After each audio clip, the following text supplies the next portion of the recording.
Hey, this will be a video chart on GOIG, GOIP Global Incorporated. Very nice looking chart.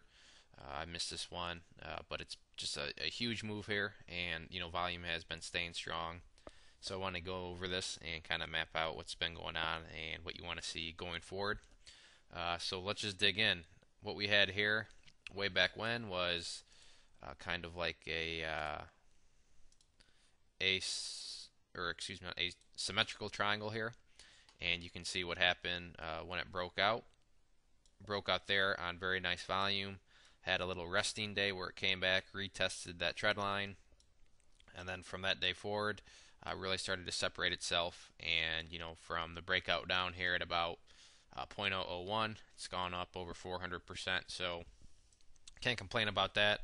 But just the power of symmetrical triangles. These are great patterns to watch. Keep your eye out for.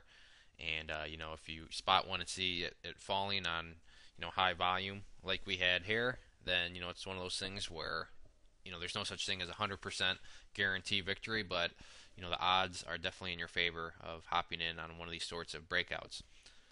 So let's get the chart updated, get out some supports, resistances, and so forth. So the first area we're going to start is just kind of scrunching this up and seeing just the big move it's had. It's been months and months since it's really started to come up like that. And the price has been much higher, as you can see. Not too long ago it was up around over a penny. Will it get back up there? I have no idea, but the potential and possibilities do seem there. So let's first just start off with a few support levels. The one support level today was actually tested. If you look over here, we had a few highs at 0.0025 from back in October, right around October 30th. So this was one of our key support areas, and as can be seen today, the price came down and tested it right there, held like a champ, and then bounced upward. So that's a good sign to see that the bulls were able to hold strong there. Another key area of support is right down here, and this is more of one where I'd like to see it, where I'd almost say it needs to hold, because if this is going to continue to be a genuinely strong move, then this level should have no problem holding. This level is at 0.0019.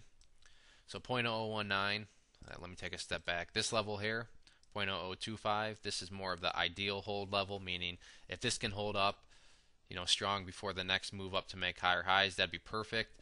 But if it doesn't, the daily chart still does have a chance.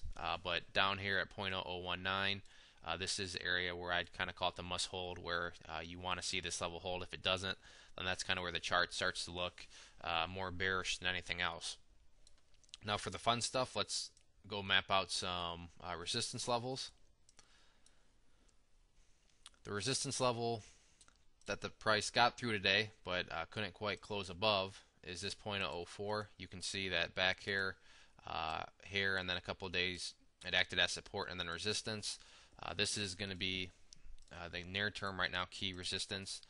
Like I said, today it did get over it, but from the daily chart perspective, we care about where the closes are. So until we get closes over 0.04, it's still going to be considered a resistance. Now, this move up here, I'm sure did weaken it up quite a bit.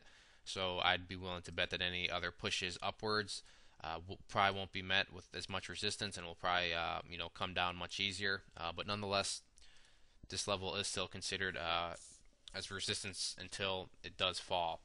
Now after 0.004, really the next resistance is the big old 200-day simple moving average. Right now it's valued at 0.005, so that will be the next resistance to look for if this level can get broken through again. So I'm not going to go any further than that, just because I don't want to get too far ahead of ourselves, one step at a time. But the next two areas, battlegrounds with the bears, will be right here at 0.004. And then up here at the 200-day simple moving average, which is downsloping pretty hard right now. But overall, congrats once again to the people that noticed this breakout down here, as you've very clearly been making some nice money there. So if there are any other questions on the chart, anything that I've missed, please shoot me a message and I'll do my best to help you out. I'd also encourage you to check out bullwarriorstocks.com. If you go there and sign up for the free newsletter, you'll receive a free ebook, and with your newsletter subscription, you'll get chart setups, trade ideas, educational pieces, all sorts of things from penny stocks up to big boards. So there's a good variety, something for everybody, and best part is no strings attached, all free. So it's worth at least signing up and giving it a try and kind of just checking things out. One more time, this was GOIG. Thanks for listening.